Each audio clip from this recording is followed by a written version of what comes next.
And hence I would like to give the floor to Secretary General of the United Nations, Mr. Guterres. You have the floor. Mr. President, distinguished leaders and representatives, ladies and gentlemen, all protocol observed. I am grateful to participate in the 16th BRICS Summit. Collectively, your countries represent nearly half of the world's population. And I salute your valuable commitment and support for multilateralism and international problem solving as clearly reflected in your team this year. No single group and no single country can act alone or in isolation. It takes a community of nations working as one global family to address global challenges.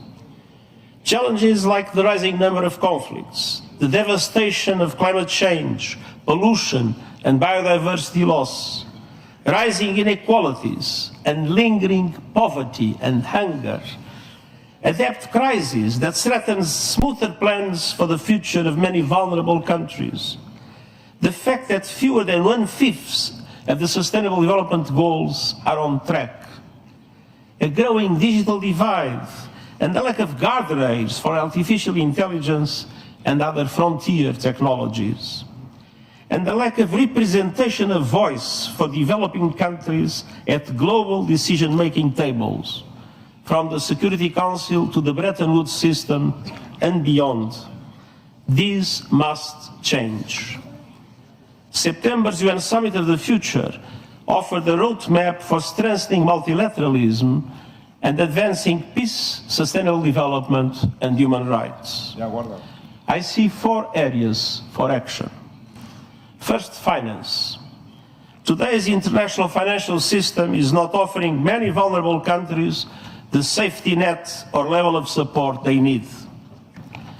The Pact for the Future calls for accelerating the reform of the international financial architecture that is outdated, ineffective, and unfair, and includes a commitment to move forward with an SDG stimulus, to change the business model and substantially increase the lending capacity of multilateral development banks and their concessional funding to developing countries in vulnerable conditions, to recycle more special drawing rights, to restructure loans for countries drowning in debt, and to mobilize more international and domestic resources, public and private, for vital investments in developing countries.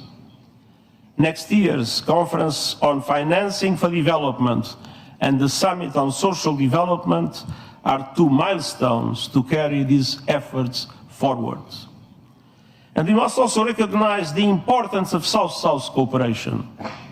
It doesn't replace the commitments and obligations of developed countries, but it is providing a growing contribution to supporting developing countries in overcoming obstacles to achieving the SDGs. Second, climate.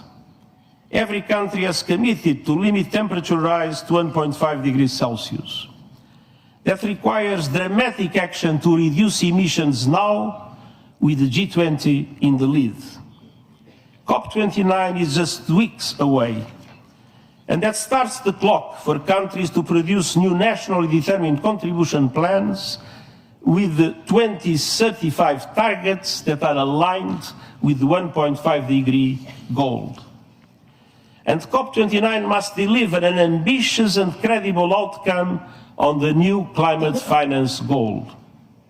And developed countries must also keep promises to double adaptation finance and ensure meaningful contributions to the loss and damage fund, what was not the case when it was created.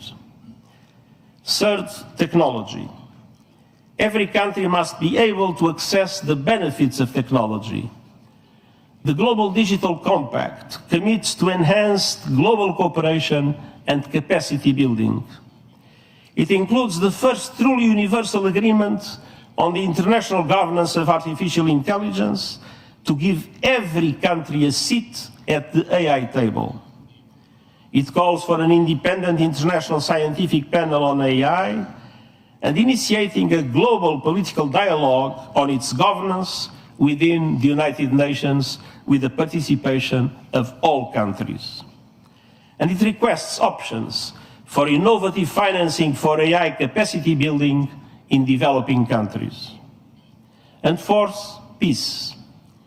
We must strengthen and update the machinery of peace. This includes reforms to make the United Nations Security Council reflective of today's world.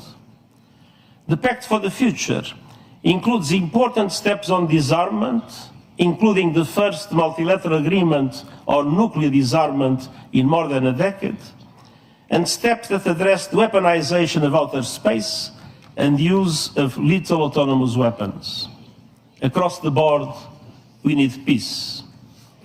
We need peace in Gaza, with an immediate ceasefire, the immediate and unconditional release of all hostages, the effective delivery of humanitarian aid without obstacles, and we need to make irreversible progress to end the occupation and establish the two-state solution as it was recently reaffirmed once again by a UN General Assembly resolution. We need peace in Lebanon, with an immediate cessation of hostilities, moving to the full implementation of UN Security Council Resolution 1701. We need peace in Ukraine, a just peace in line with UN Charter, international law, and General Assembly resolutions. We need peace in Sudan, with all parties silencing their guns and committing to a path towards sustainable peace. Those were the messages I have delivered to the high-level segment of the General Assembly in September in New York. Unfortunately, they remain valid here and now. Everywhere, we must uphold the values of the UN Charter, the rule of law, and the principles of sovereignty, territorial integrity, and political independence of all states. Excellencies, ladies and gentlemen, the Summit of the Future charted a course to strengthen multilateralism for global development and security. Now, we must turn words into deeds, and we believe BRICS can play a very important role in this direction. Thank you very much. Уважаемый господин генеральный секретарь сказал о том, что мы должны все жить как одна большая семья. Уважаемый господин генеральный секретарь, мы так и живем. Вот в семьях, к сожалению, часто случаются размолвки,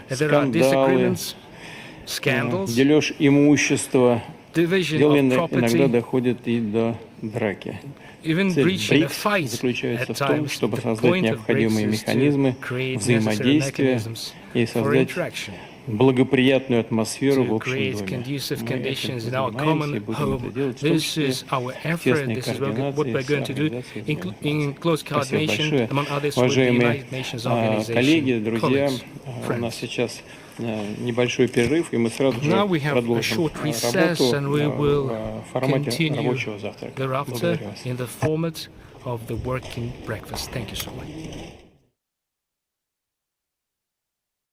Do you want to watch more videos like this one?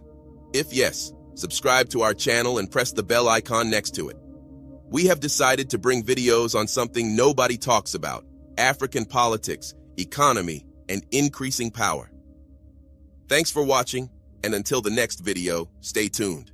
Tell us what you think in the comment section. Like and share the video, and subscribe so that you don't miss any of our African videos. It's the best way to support us.